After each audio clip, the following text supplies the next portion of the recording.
La science est tellement misogyne que tout ce que vous pensez savoir sur votre corps est probablement faux, et aujourd'hui on va parler des organes sexuels. Y a-t-il vraiment une différence entre les organes génitaux masculins et féminins? Chez les humains, les organes sexuels sont principalement ce qu'on appelle les gonades, donc les ovaires et les testicules. De manière plus générale, les organes sexuels vont englober pas mal de choses. Pour les personnes avec des organes génitaux dits féminins, ça va englober par exemple le vagin, l'utérus, les grandes lèvres, les petites lèvres, le clito, la vulve, etc., etc. Et chez les personnes avec des organes génitaux dits masculins, le pénis, la prostate, les vésicules séminales et encore plein d'autres trucs. Petit fun fact, notre système reproducteur est le seul système dont on peut complètement se débarrasser et donc faire une ablation sans en mourir. Les organes génitaux féminins et masculins ne sont en réalité pas si différents que ça.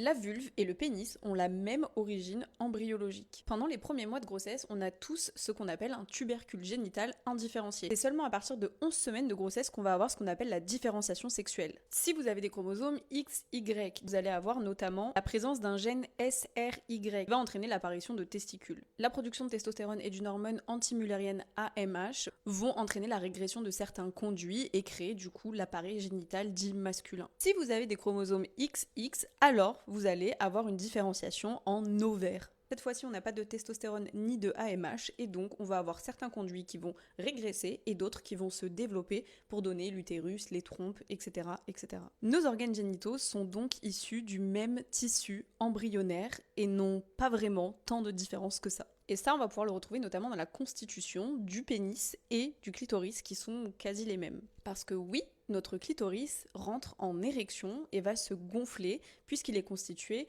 d'un corps spongieux, tout comme le pénis. Autre petit fun fact, certains clitoris sont plus grands que certains pénis puisqu'en érection, ils peuvent aller jusqu'à 15 cm. La différence majeure et ce qui va nous permettre de nous reproduire, c'est les gamètes que vont produire nos organes génitaux. Donc des cellules reproductrices, donc des ovules d'un côté et des spermatozoïdes de l'autre. Voilà, vous savez tout.